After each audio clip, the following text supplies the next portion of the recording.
Movie first half కొంచెం చాలాసేపు అర్థం అవనట్టు అనిపిస్తుంది. అంటే ఫ్యాన్ గా కూడా చెప్తున్నాను, కాసేపు అర్థం కాదు.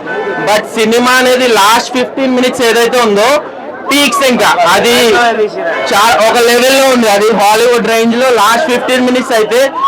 పేరు కల్కి అని పెట్టారు కదా, కల్కి అనేది ఒక కలియుగం గురించి అన్నట్టుగా దేవుడి గురించి అది ఉంటుంది. బట్ కొంచెం నాలెడ్జ్ ఉండాలి మూవీ అనేది అర్థం అవ్వాలంటే.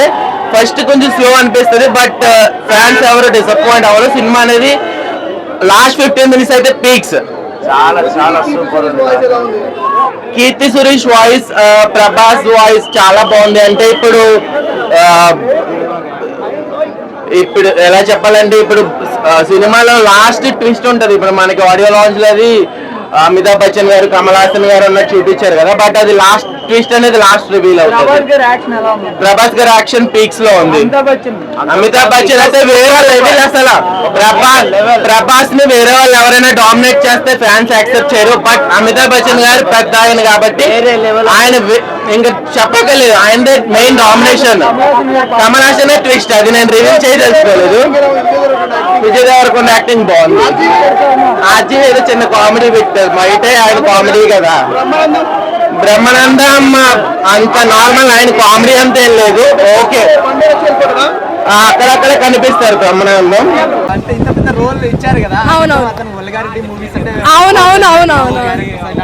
కానీ ఈ మూవీలో ఇంత పెద్ద క్యారెక్టర్ చేశారు, న్యాయం చేసినందుకు న్యాయం చేశారు. ఎందుకంటే ఇప్పుడు అర్జున్ రెడ్డి అది కూడా చూస్తే జస్ట్ క్యారెక్టర్, అతని నేచర్ అది కాదు కదా. అట్లనే చూస్తే అట్లనే ఉంటాడు. వేరే క్యారెక్టర్ ట్రై చేస్తారు కదా మారేది. ఇప్పుడు ఖుషి తోటి, గీతా గోవిందం తోటి ఫ్యామిలీ ఆడియన్స్ ఎట్లనే వచ్చారు. దీంతో కూడా చాలా మంది ఇంకా ఫ్యాన్ ఫాలోయింగ్ పెరుగుతుంది. ఎందుకంటే ఒకటే స్టైల్ క్యారెక్టర్స్ కాకుండా కొత్త ట్రై చేస్తుండే. న్యాయం అయితే చేసిండు రోల్.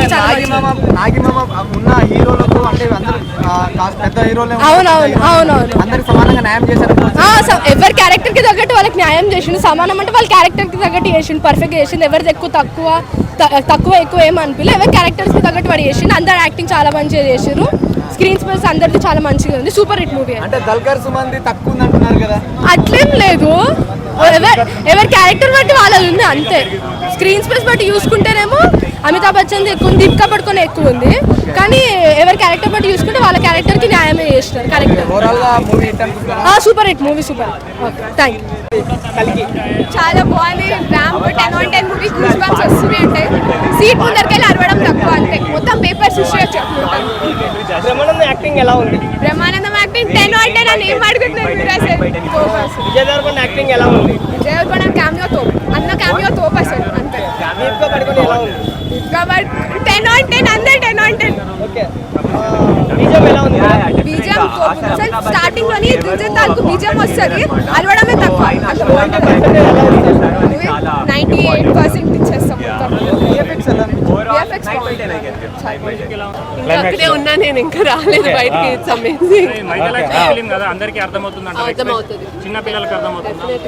అందుకే కదా మనకి ఇన్ని ఎపిసోడ్స్ అండ్ ప్రీలూడ్స్ అండ్ ఎపిసోడ్స్ అన్ని రిలీజ్ చేశారు.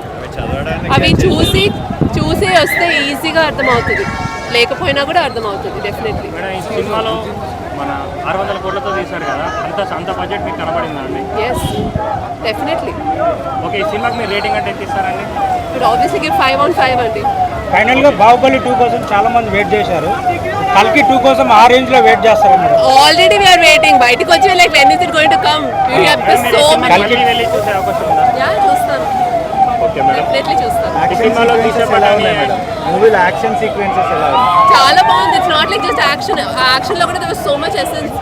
ఒక్కొక్క scene I think definitely 2-3 times చూడాలి to understand everything. It's so good. Kamal Haasan గారు ఇందులో నెగిటివ్ రోల్ చేశారు కదా, ఎలా చేశారు పర్ఫార్మెన్స్? చాలా బాగుంది. అదేం నెగిటివ్ రోల్ నాకు ఏమీ అనిపించలేదు. ఈ సినిమాలో సీజీ వర్క్ ఎలా అనిపించింది? Very good.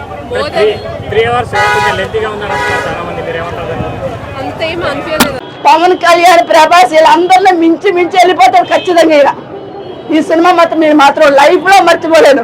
ఒక్కో ఫైటింగ్ ఒక్కో దానికి చూస్తే గూస్బంప్ కాదు, దాని అమ్మ మొగలు వస్తుంది. అంత బాగుంది నిజంగా. నేను చాలా ఎంజాయ్ చేసా, వండర్ఫుల్ గా ఎంజాయ్ చేసిన. ఎంజాయ్మెంట్ నేను మాటలో చెప్పలేకపోతున్నా. ఒక రేంజ్. ఇంకా ఆ ఫైటింగ్, ప్రతి ఒక్క ఫైటింగ్ ఎగరడాలో కొట్టుకోవడాలో నిజంగా రియల్ అనిపించిందా. అతను ఎలా పెట్టే పెద్ద సంఖ్యలు ఎలా పెట్టి ఇట్లా కట్టి ఇట్లా ఇది ఇడిపించుకోగల లేదా అని చెప్పి నేను తెగ టెన్షన్ పడ్డా. కానీ నాకైతే దాంట్లో ఉంటే ఏడుపు, కన్నీళ్ళు, ఆనందం ఎటు ఎవరు వస్తారట చూడు, అన్ని రసాలు ఇక్కడే ఉన్నాయి. నాకైతే పిచ్చగా నచ్చింది. మొత్తం ఆర్కే ఉన్నారు కదా, ఆయన వచ్చినప్పుడు కూడా అతను ఆయన డైలాగ్స్ ఉన్నాయే, ఆయన డైలాగ్స్ ఉన్నాయి. కానీ అది మాటలైతే చెప్పలేను. సెలక్షన్ అయితే చెప్పలేను, కలెక్షన్ అయితే చెప్పలేను నేను. ఎందుకంటే ఆ సినిమాకి వర్ణంతా కూడా సరిపోదు. ఇప్పుడు దాకా నేను ఈ సినిమా చూసాను, కానీ మన ప్రభాస్కి నాకు పవన్ కళ్యాణ్ ఎందుకు వస్తుందంటే నేను ఆయన ఎక్కువ ఒకటి ప్రభాస్ ఫ్యాన్నే, రాజకీయంగానేమో Pawan Kalyan fan. Lady fans receive చేసుకుంటారా ఈ సినిమాని? లేడీస్ అయితేనా పడి చచ్చిపోతారు. నేనే నా గొంత పోయిందని అర్థం చేసుకోండి. నా 2 కళ్ళు కాదు, కొన్ని 100 కళ్ళే చూడాలనిపించి అంత ఆనందం. మళ్ళీ వెళ్తాను కూడా సినిమా, మినిమం మళ్ళీ చూడాలనిపిస్తుంది. మళ్ళీ మధ్యాహ్నం సాయంత్రం కూడా వెళ్దామని అనుకునే ఆలోచన బాహుబలిని రాసేస్తా కన్ఫర్మ్ 100% కాదు, కొన్ని కోట్ల % చెప్తున్నా. ఇది మాత్రం ఒక్క క్రాస్ కాదు, మొత్తం అందరూ సినిమా ఇండస్ట్రీస్ బాలీవుడ్ టాలీవుడ్ అన్నిట్లోనూ ఒక రేంజ్ లో ప్రభాస్ గుర్తింపు తెచ్చిందంటే ఎక్కువ తీసుకొస్తుంది. అందులో ఒక డైలాగ్, ఒక డైమండ్, ఇంకా